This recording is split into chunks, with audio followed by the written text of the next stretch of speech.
sanggupa samosuko sabe sata marantica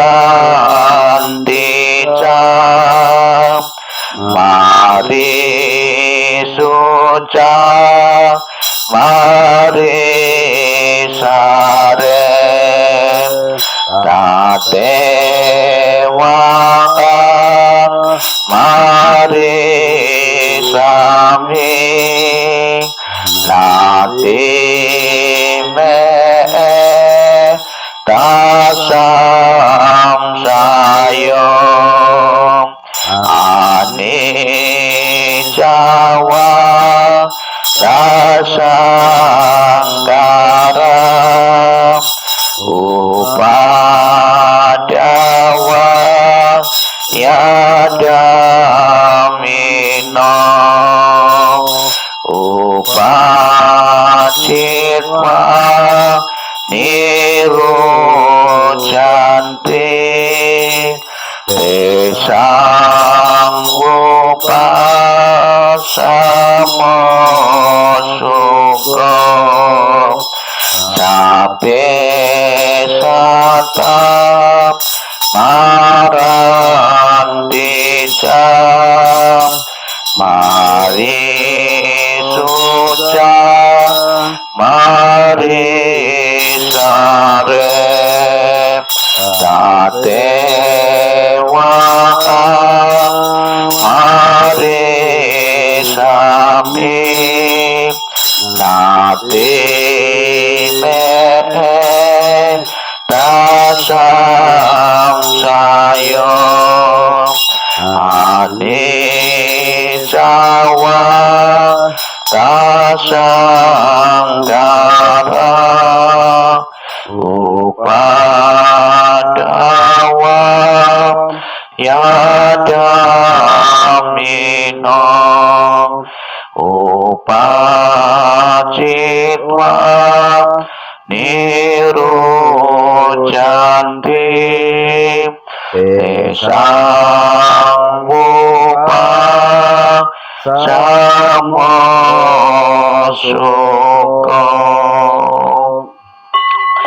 Bukunya ditutup, masih di bawah.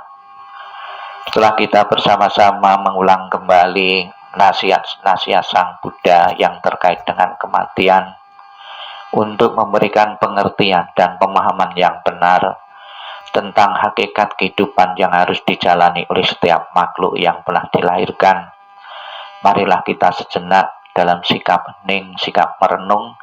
Kita akan bersama-sama mendengarkan ajaran Sang Buddha yang mengingatkan tentang kebaikan, tentang pengorbanan yang telah diberikan orang tua untuk anak-anaknya. Dengan selalu mengenang pengorbanan dari orang tua kita, semoga tidak pernah melupakan jasa dan pengorbanan dari orang tua itu, dan bertekad dalam diri masing-masing anak-anak untuk membalas kebaikan itu dengan selalu menjaga nama baik keluarga. Sikap hening, sikap merenung, sikap meditasi dimulai.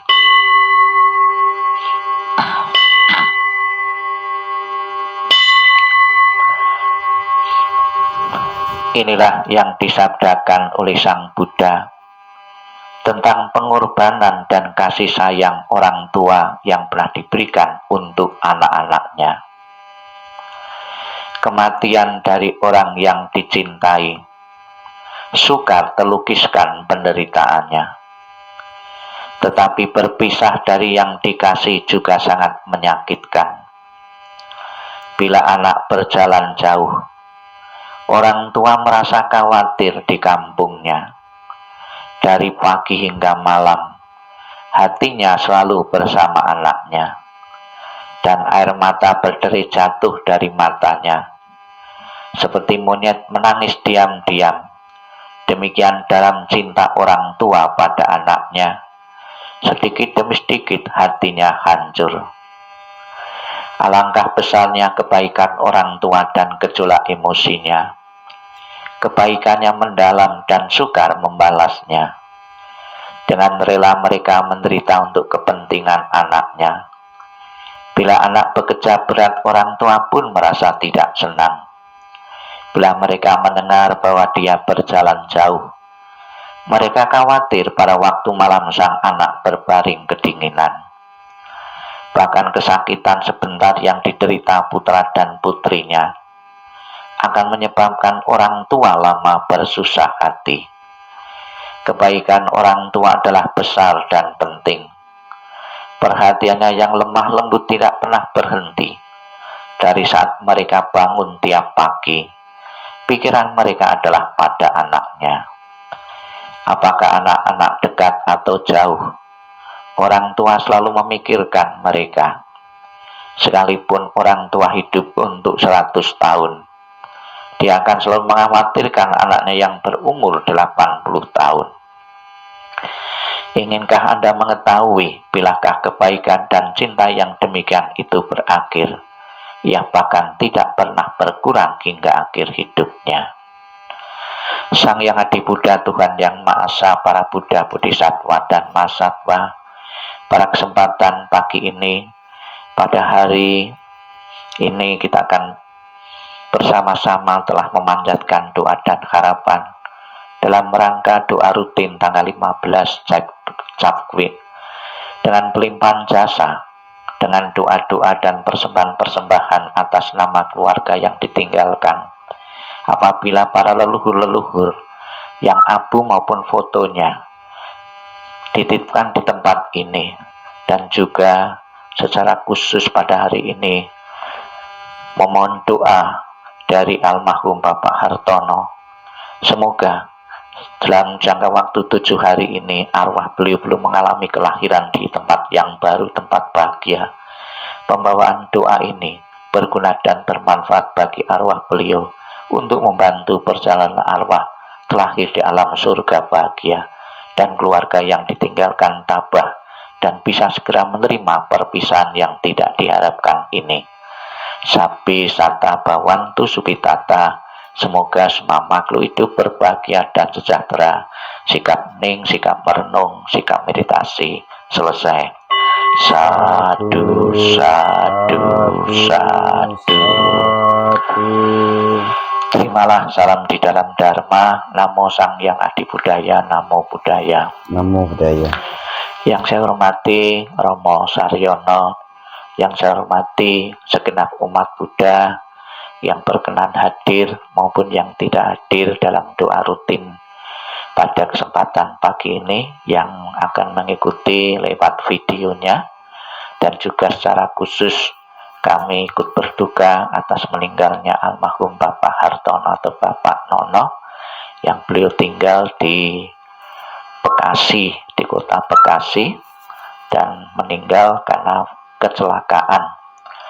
Atas nama keluarga yang ditinggalkan untuk membantu perjalanan arwah almarhum Bapak Hartono, memohon atau minta bantuan doa dari kami agar arwahnya segera menikmati alam bahagia, segera bisa tenang, damai, dan bahagia, dan bisa melepaskan dari segala bentuk kemelekatan-kemelekatan. Bapak Ibu saudara yang saya hormati, tidak gampang, tidak mudah merelakan, mengikhlaskan seseorang yang telah berkumpul di tengah-tengah keluarga sekian lama, sekian puluh tahun. Maka begitu ditinggal kematian oleh orang yang dicintai, orang yang telah berkumpul sekian lama, akan menimbulkan duka, akan menimbulkan penderitaan. Maka di dalam beberapa kesempatan Sang Buddha menggunakan beberapa perumpamaan-perumpamaan untuk dimengerti oleh keluarga yang ditinggalkan. Perumpamaan-perumpamaan itu diambil oleh Sang Buddha dengan apa yang didekat dalam kehidupan kita. Salah satu contoh dikatakan, tiada alat apapun yang dapat digunakan untuk melarikan diri dari kematian. Sampai sekarang pun tidak ada alat infus atau alat-alat kedokteran pun yang digunakan untuk mencegah agar seseorang tidak meninggal atau mengalami kematian. Memang kalau kita lihat di SU ya, tempat perawatan intensif, kita bisa lihat beberapa alat-alat pendeteksi jantung maupun alat-alat yang lain. Namun alat-alat itu berfungsi untuk memperpanjang memperpanjang usia dalam jangka waktu tertentu. Namun ternyata sekalipun diperpanjang dengan cara apapun, kematian pasti terjadi juga. Saya sering diminta untuk mendoakan di tempat SU. Ternyata sudah ada beberapa hari tinggal di situ, dirawat di situ. Apa berita yang saya terima? Kebanyakan kalau sudah di ruang situ biasanya kematian. Ya ada yang 1-2 saja, tapi prosentasenya yang saya lihat itu biasanya beritanya berita kematian, bukan kesembuhan. Sang Buddha menjelaskan menggunakan perumpamaan yang sulit untuk diterima oleh keluarga yang ditinggalkan agar bisa mengerti dan memahami dan menerima kematian itu. Dicontohkan dalam kitab suci, tadi kita baca bersama-sama halaman 28, dikatakan demikian: bagaikan buah setelah masa akan gugur, demikian pula makhluk yang bisa mati setelah dilahirkan harus selalu menghadapi takutnya kematian. Jadi kematian seseorang, rezeki seseorang, jodoh seseorang itu masih merupakan rahasia sampai sekarang. Umur berapa kita pun juga masih rahasia. Di tempat mana kita akan meninggal juga masih rahasia. Penyakit apa, penyebabnya apa juga masih merupakan rahasia bagi seseorang. Namun yang jelas, setelah seseorang itu dilahirkan, sepanjang hidupnya pasti akan selalu dibayang-bayangi dengan kematian. Agar seorang tidak menakuti kematian yang pasti datang itu, maka Sang Buddha dalam beberapa kesempatan menganjurkan agar selalu melakukan perenungan tentang kematian, bergaul dengan kematian. Kalau di salah satu suku India di Agori, agar seseorang tidak takut terhadap kematian, apa yang dilakukannya?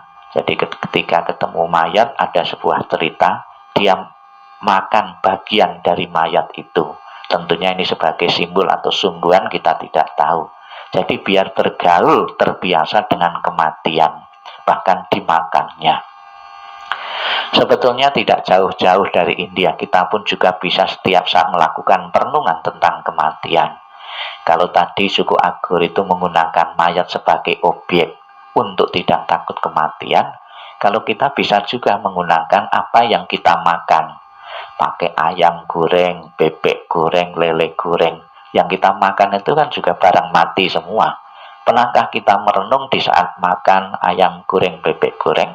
Suatu saat nanti saya juga akan seperti ini, seperti yang saya makan ini. Artinya kita bergaul dengan kematian.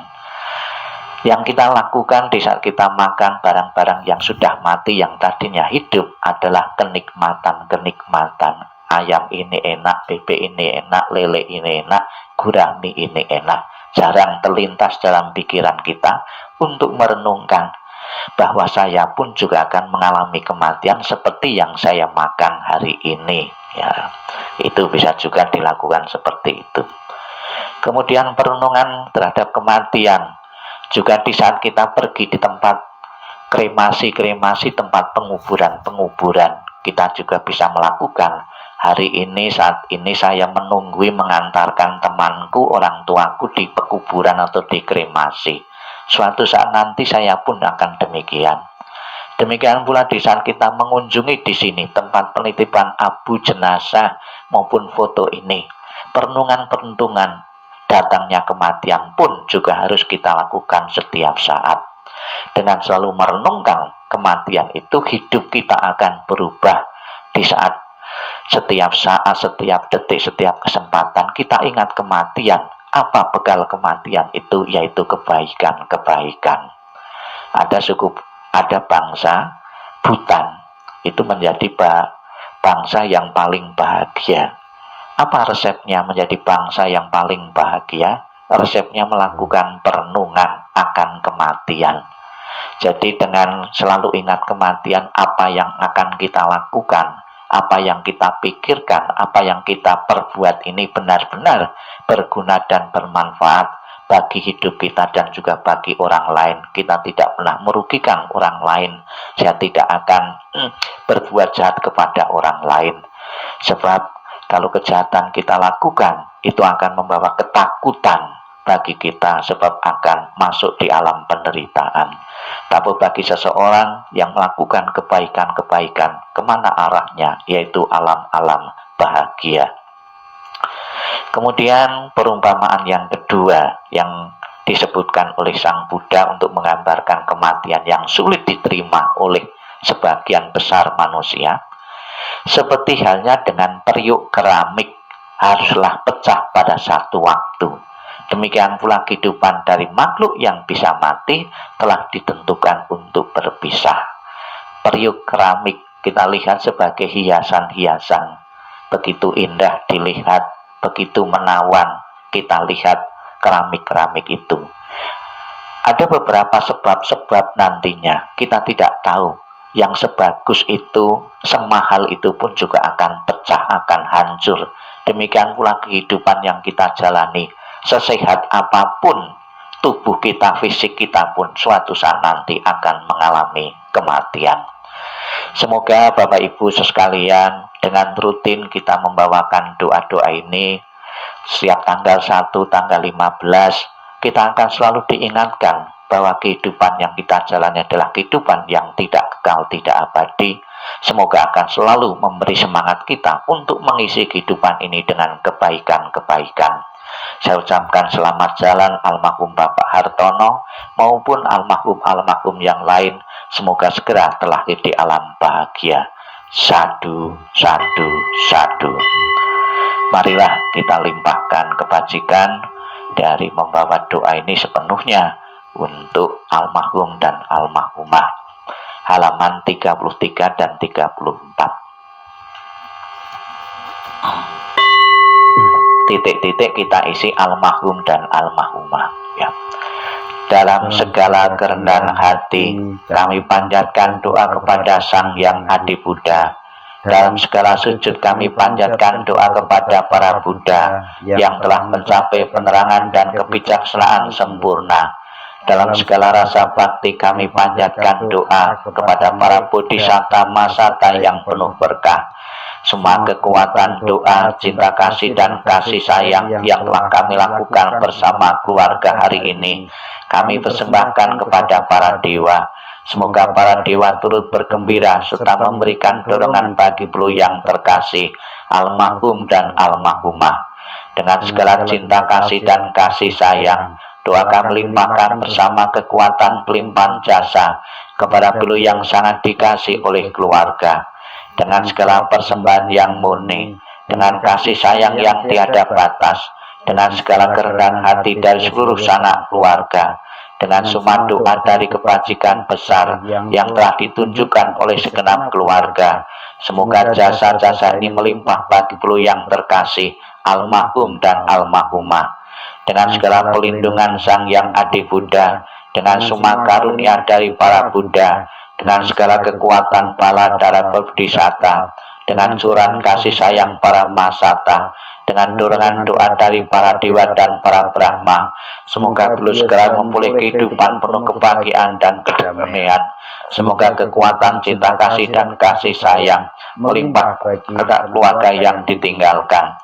Semoga kekuatan ketulusan yang mendalam dari sanak keluarga memulih berkah kebajikan dan kedamaian yang tiada taranya dari para Buddha, Bodhisatta, Masata.